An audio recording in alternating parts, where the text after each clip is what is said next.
Hello दोस्तों, कैसे हैं आप सभी। उम्मीद है बढ़िया होंगे, एकदम ज़बरदस्त होंगे। दोस्तों, पिछली क्लासों में हमने राष्ट्रपति के बारे में देखा, यानी राष्ट्रपति को बहुत अच्छी तरीके से हमने पढ़ा। किस आर्टिकल में राष्ट्रपति पद का प्रावधान किया गया है उस पर हमने चर्चा करी। राष्ट्रपति का किस तरह से निर्वाचन किया गया था, उन सारी बातों पर हमने चर्चा करी थी। दोस्तों, राष्ट्रपति बनने के लिए क्या क्या योग्यताएं होनी चाहिए, राष्ट्रपति के पास क्या क्या शक्ति हैं, आपातकालीन शक्तियों पर हमने क्या है विस्तार पूर्वक चर्चा करी थी। आज दोस्तों हम बात करने वाले हैं भारत के उपराष्ट्रपति के बारे में। किसके बारे में बात करने वाले हैं दोस्तों? आज बात करने वाले हैं उपराष्ट्रपति के बारे में, वाइस प्रेसिडेंट के बारे में। यानी अगर हम भारतीय संविधान की बात करते हैं तो भारतीय संविधान के अनुच्छेद 63 में किसका प्रावधान किया गया है? उपराष्ट्रपति पद का प्रावधान कर दिया गया है। किसका? उपराष्ट्रपति पद का प्रावधान कर दिया गया है। और क्या कहा गया है? कहा गया है कि भारत का क्या होगा? एक उपराष्ट्रपति होगा। यानी अगर हम अनुच्छेद 63 की बात करें तो अनुच्छेद 63 स्पष्ट शब्दों में कहता है कि भारत का एक उपराष्ट्रपति होगा।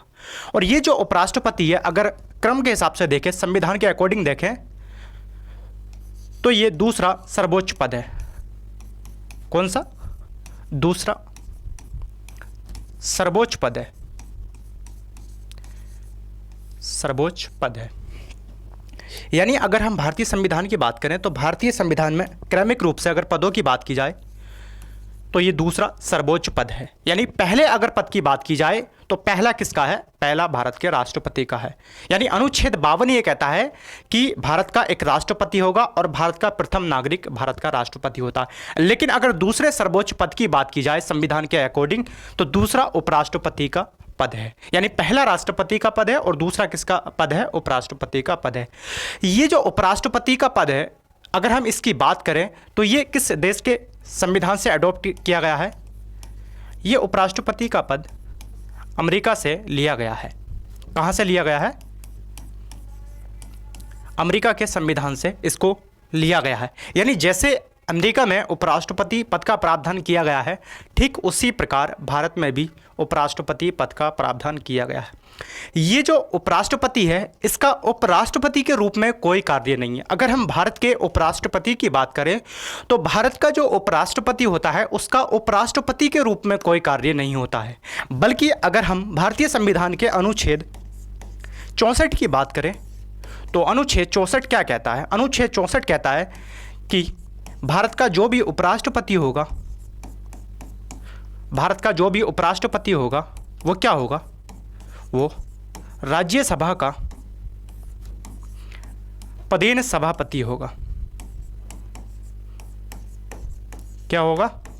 पदेन सभापति होगा। यानी अगर हम अनुच्छेद 64 की बात करें तो अनुच्छेद 64 स्पष्ट शब्दों में कहता है कि जो भी भारत का उपराष्ट्रपति होगा वह राज्यसभा का पदेन सभापति होगा। यानी अनुच्छेद 64 दो बातों को स्पष्ट कर देता है। पहली बात तो यह है कि जो भी उपराष्ट्रपति होगा वो राज्यसभा का पदेन सभापति होगा, और दूसरी बात यह है कि जो भी राज्यसभा का पदेन सभापति होगा वो भारत का उपराष्ट्रपति होगा। यानी इसका मतलब यह है कि अगर कोई व्यक्ति राज्यसभा का पदेन सभापति है तो वह भारत का उपराष्ट्रपति है। यानी अगर हम बात करें तो ये कहा गया है कि उपराष्ट्रपति ही क्या होता है? राज्यसभा का पदेन सभापति होता है। लेकिन अगर उपराष्ट्रपति का पद खाली हो जाता है या भारत का जो उपराष्ट्रपति है वह कार्यवाहक राष्ट्रपति के रूप में कार्य करने लगे तो ऐसी परिस्थितियों में जो राज्यसभा का उपसभापति होता है वो पदेन सभापति के रूप में कार्य करने लगता है। तो इसका मतलब यह है कि जो भी उपराष्ट्रपति है वो राज्यसभा का पदेन सभापति है, लेकिन जो भी राज्यसभा का पदेन सभापति है ऐसा नहीं है कि वो भारत का उपराष्ट्रपति है। क्यों? क्योंकि दोस्तों आर्टिकल 64 ये कहता है कि उपराष्ट्रपति ही राज्यसभा का पदेन सभापति होगा, लेकिन इसका मतलब ये नहीं है कि जो भी राज्यसभा का पदेन सभापति होगा वो भारत का उपराष्ट्रपति होगा।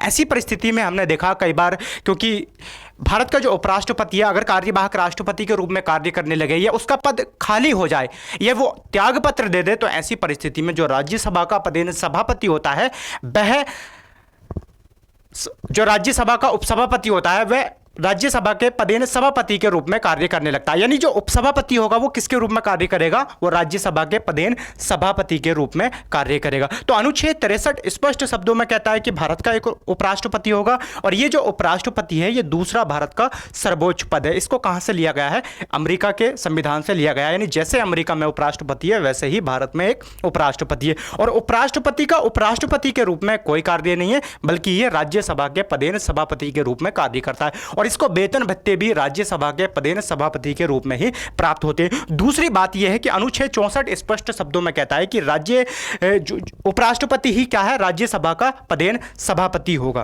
कौन होगा, पदेन सभापति होगा। यानी अगर हम उपराष्ट्रपति की बात करें तो उपराष्ट्रपति बनने के लिए क्या क्या योग्यताएं होती हैं उस पर दोस्तों हम चर्चा करने वाले हैं।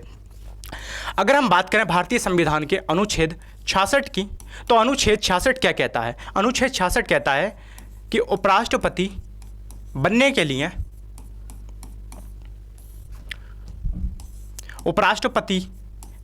लिए योग्यता की बात करता है। किसकी बात करता है, योग्यता की बात करता है। यानी भारत का जो उपराष्ट्रपति है उसको बनने के लिए क्या क्या योग्यताएं होनी चाहिए।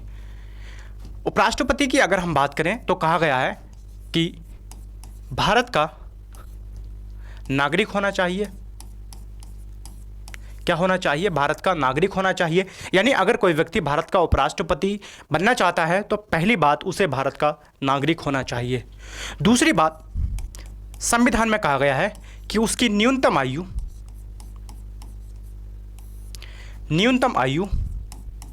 कितनी होनी चाहिए, 35 बरस होनी चाहिए। यानी अगर मिनिमम एज की बात की जाए तो मिनिमम एज कितनी होनी चाहिए, 35 ईयर्स उसकी क्या है, एज होनी चाहिए। और तीसरा कहा गया है क्या होना चाहिए, राज्यसभा का सदस्य बनने की योग्यता रखता हो, बनने की योग्यता रखता हो। यानी अगर हम बात करें उपराष्ट्रपति की तो उपराष्ट्रपति के बारे में कहा गया है कि राज्यसभा का सदस्य बनने की योग्यता रखता हो। और क्या कहा गया है, और कहा गया है कि लाभ का पद धारण ना करता हो। क्या ना करता हो, लाभ का पद धारण ना करता हो। कहां, केंद्र के अधीन, राज्य के अधीन, या फिर स्थानीय प्राधिकरण के अधीन।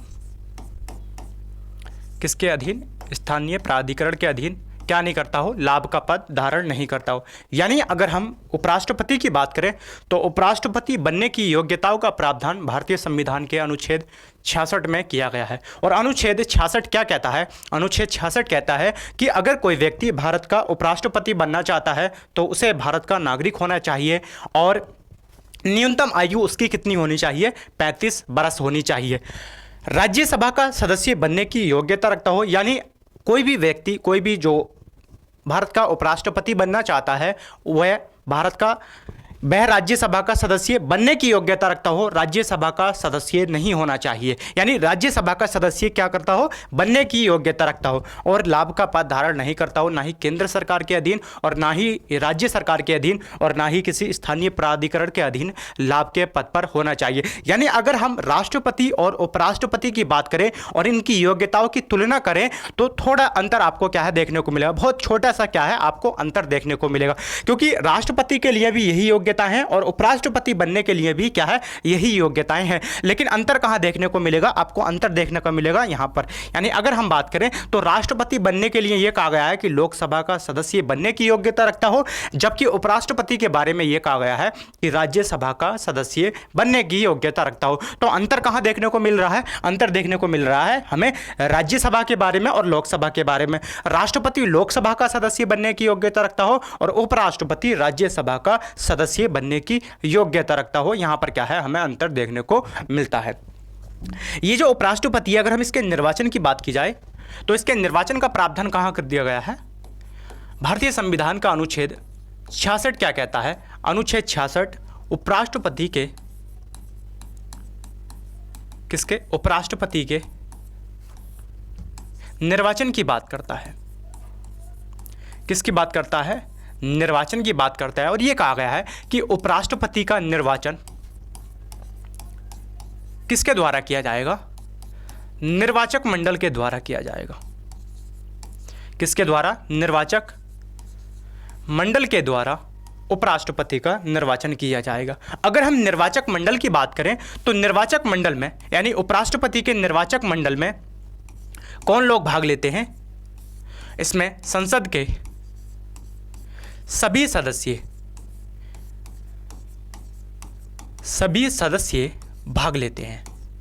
यानी अगर हम उपराष्ट्रपति के निर्वाचन की बात करें तो उपराष्ट्रपति के निर्वाचन का प्रावधान भारतीय संविधान के अनुच्छेद 66 में किया गया है। और क्या कह दिया गया है? अनुच्छेद 66 कहता है कि उपराष्ट्रपति का निर्वाचन निर्वाचक मंडल के द्वारा किया जाएगा। और ये जो निर्वाचक मंडल है इसमें संसद के सभी सदस्य भाग लेते हैं। सभी सदस्यों का मतलब है इसमें निर्वाचित सदस्य भी भाग लेते हैं, संसद के निर्वाचित सदस्य भी भाग लेते हैं, और कौन से सदस्य भाग लेते हैं? और मनोनीत सदस्य भी भाग लेते हैं। यानी अगर हम राष्ट्रपति और उपराष्ट्रपति की तुलना करें निर्वाचन के बारे में तो क्या क्या इसमें क्या है अंतर देखने को मिलता है। यानी अगर हम उपराष्ट्रपति के निर्वाचन की बात करें तो इसका निर्वाचन निर्वाचक मंडल के द्वारा किया जाता है, जबकि राष्ट्रपति के निर्वाचन की बात करें तो राष्ट्रपति का निर्वाचन भी निर्वाचक मंडल के द्वारा किया जाता है। अब अंतर कहां देखने को मिलता है?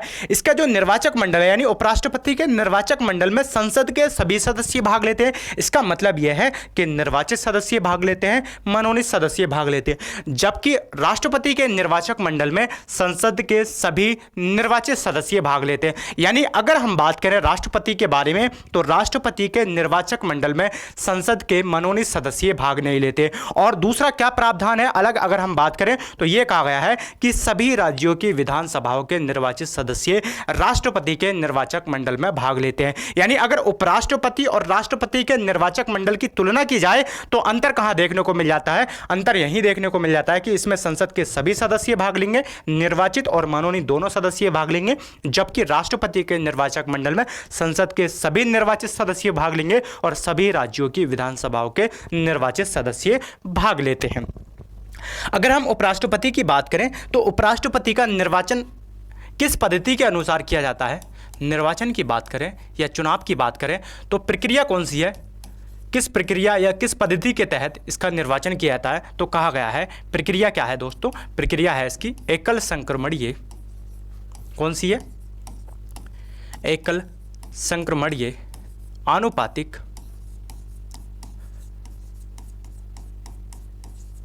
गुप्त मतदान प्रणाली के अनुसार किया जाता है। कौन सी प्रणाली के अनुसार किया जाता है या कौन सी प्रक्रिया के अनुसार किया जाता है? एकल संक्रमणीय आनुपातिक गुप्त मतदान प्रणाली। और कैसा होता है इसका जो निर्वाचन होता है? कैसा होता है?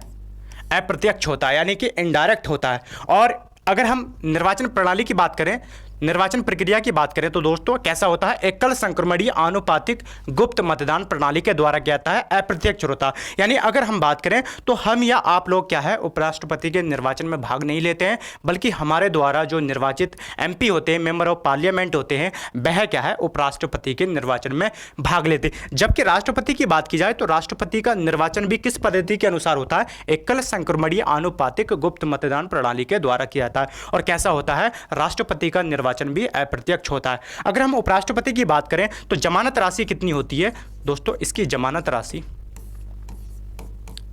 कितनी होती है? 15,000 रुपए होती है। कितनी होती है? 15,000 रुपए होती है, जो कहां होती है? कहां जमा होती है? आरबीआई में जमा होती है। और यह कहा गया है कि अगर कोई उपराष्ट्रपति वैलिड मतों का 1/6 प्राप्त नहीं कर पाता है तो उसकी जमानत राशि क्या कर ली जाती है? जब्त कर ली जाती है। उपराष्ट्रपति की जब हम बात कर रहे हैं, निर्वाचन की बात कर रहे हैं, तो उपराष्ट्रपति के निर्वाचन के लिए अगर उम्मीदवार कोई व्यक्ति उपराष्ट्रपति बनने के लिए उम्मीदवार बनता है यानी नामांकन भरता है तो उसके लिए 20 प्रस्तावक होने चाहिए। कितने प्रस्तावक होने चाहिए? 20 प्रस्तावक होने चाहिए। और क्या है? 20 अनुमोदक होने चाहिए। यानी अगर कोई व्यक्ति उपराष्ट्रपति बनने के लिए नामांकन भरता है, उम्मीदवार बनता है, तो उसके लिए 20 प्रस्तावक होने चाहिए और 20 क्या होने चाहिए? अनुमोदक। यानी 20 तो क्या है उसके नाम का प्रस्ताव करें और 20 सदस्य क्या है उसके समर्थन में खड़े हों। तो यानी कुल मिलाकर 40 सदस्य क्या है उसके साथ होने चाहिए, तभी व्यक्ति क्या है वो पर्चा भर सकता है या क्या है नामांकन भर सकता है। अगर हम राष्ट्रपति की बात करें तो दोस्तों राष्ट्रपति में कितने होने चाहिए, 50 प्रस्तावक होने चाहिए और क्या है 50 अनुमोदक होने चाहिए। यानी उपराष्ट्रपति और राष्ट्रपति के अगर प्रस्तावक अनुमोदक की बात की जाए तो अंतर कितना है, अंतर यह है कि जहां पर 20 प्रस्तावक और 20 अनुमोदक की बात की गई है, यहां पर कितनी की गई है 50 प्रस्तावक होने चाहिए राष्ट्रपति के निर्वाचन के लिए, नामांकन भरने के लिए, और क्या है 50 ही अनुमोदक होने चाहिए। जमानत राशि राष्ट्रपति की भी 15,000 रुपये जो कि RBI में जमा होती है। उपराष्ट्रपति की जब हम बात करें तो भारतीय संविधान का अनुच्छेद 769 क्या कहता है, यानी अगर हम अनुच्छेद 69 की बात करें तो 69 क्या कहता है, 69 कहता है उपराष्ट्रपति की शपथ के बारे में प्रावधान करता है। किसके बारे में प्रावधान करता है, उपराष्ट्रपति की शपथ का प्रावधान करता है। और उपराष्ट्रपति को शपथ कौन दिलाता है, भारत का राष्ट्रपति दिलाता है। कौन दिलाता है, भारत का राष्ट्रपति उपराष्ट्रपति को शपथ दिलाता है। और किस बात की शपथ लेता है, अगर हम शपथ की बात करें तो भारत का जो उपराष्ट्रपति है वह किस बात की शपथ लेता है, वह संविधान के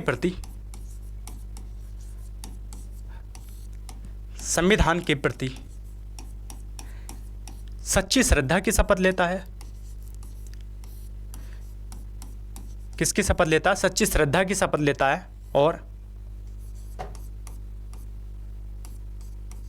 कर्तव्य पालन की शपथ लेता है। यानी वह कहता है कि मैं संविधान के प्रति सच्ची श्रद्धा रखूंगा और अपने कर्तव्यों का पालन करूंगा। तो अगर हम राष्ट्रपति और उपराष्ट्रपति की बात करें तो उपराष्ट्रपति को शपथ भारत का राष्ट्रपति दिलाता है, जबकि राष्ट्रपति को शपथ कौन दिलाता है, सुप्रीम कोर्ट का मुख्य न्यायाधीश राष्ट्रपति को शपथ दिलाता है। लेकिन अगर हम इनके त्यागपत्र की बात करें कि उपराष्ट्रपति अपना त्यागपत्र किसको सौंपता है, तो उपराष्ट्रपति अपना त्यागपत्र राष्ट्रपति को सौंपता है और राष्ट्रपति अपना त्यागपत्र क्या है, उपराष्ट्रपति को सौंपता है। यानी राष्ट्रपति उपराष्ट्रपति को देगा त्यागपत्र और उपराष्ट्रपति क्या है, राष्ट्रपति को त्यागपत्र देता है। उपराष्ट्रपति के अगर कार्यकाल की बात की जाए तो अनुच्छेद 67 क्या कहता है, अनुच्छेद 67 कहता है कि उपराष्ट्रपति का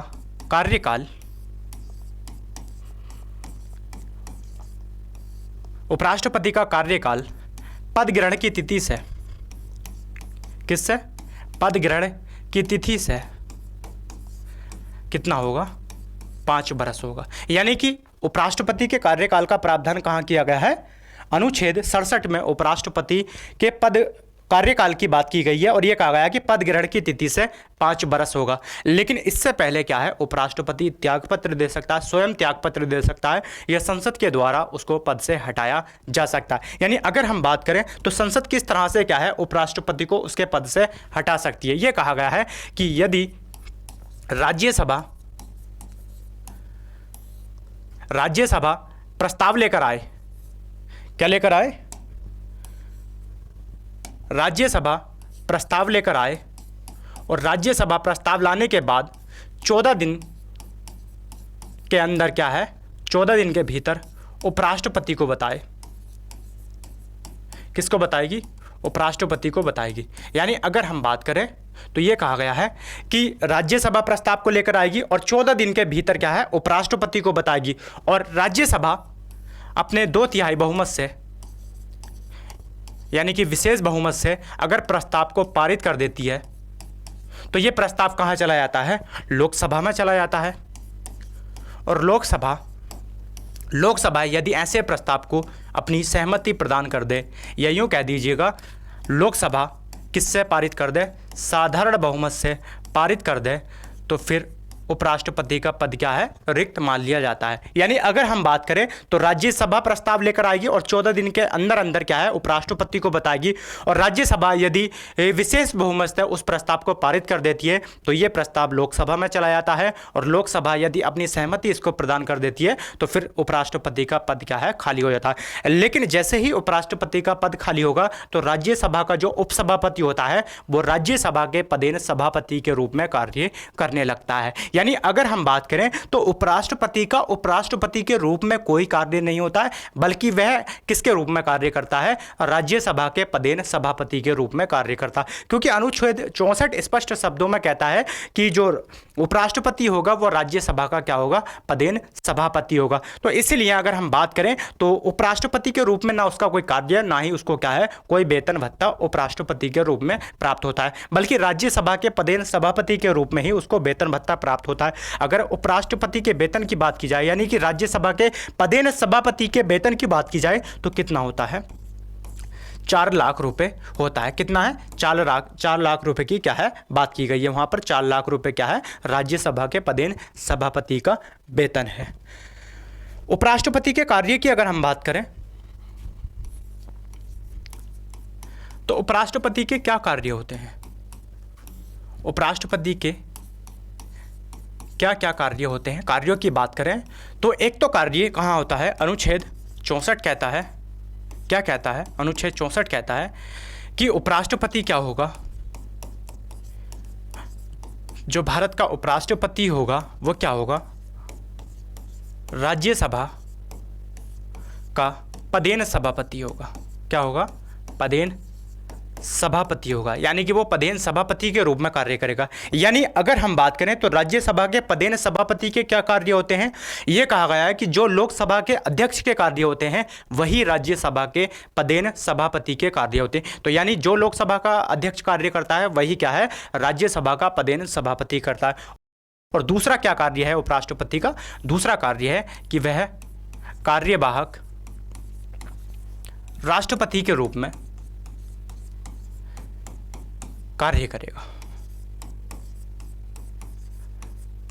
क्या करेगा, कार्य करेगा। यानी अगर हम बात करें तो उपराष्ट्रपति के कार्य की बात की जाए तो उपराष्ट्रपति के रूप में तो उसका कोई कार्य नहीं है, लेकिन यह कहा गया है कि जो उपराष्ट्रपति होगा वो राज्यसभा का पदेन सभापति के रूप में कार्य करेगा, और जो उपराष्ट्रपति होगा वो कार्यवाहक राष्ट्रपति के रूप में कार्य कर सकता है। यानी अगर राष्ट्रपति का पद रिक्त है, राष्ट्रपति का पद खाली है, तो ऐसी परिस्थिति में जो उपराष्ट्रपति है वह कार्यवाहक राष्ट्रपति के रूप में क्या है, कार्य करेगा। और जब उपराष्ट्रपति कार्यवाहक राष्ट्रपति के रूप में कार्य करेगा तो फिर उसको वेतन और भत्ते क्या है, राष्ट्रपति के प्राप्त हो जाएंगे। यानी जितने वेतन भत्ते, जितना वेतन राष्ट्रपति को प्राप्त होता है उतना ही वेतन उपराष्ट्रपति को प्राप्त होगा। और जो शक्तियां राष्ट्रपति के पास होती हैं वह सारी की सारी किसके पास आ जाती हैं, उपराष्ट्रपति के पास आ जाती है। किस परिस्थिति में, जब उपराष्ट्रपति कार्यवाहक राष्ट्रपति के रूप में कार्य करता है। तो अगर हम बात करें उपराष्ट्रपति की तो उपराष्ट्रपति पद का प्रावधान कहां कर दिया गया है, अनुच्छेद 63 क्या है, उपराष्ट्रपति पद की बात करता है। और ये कहां से लिया गया है, अमेरिका के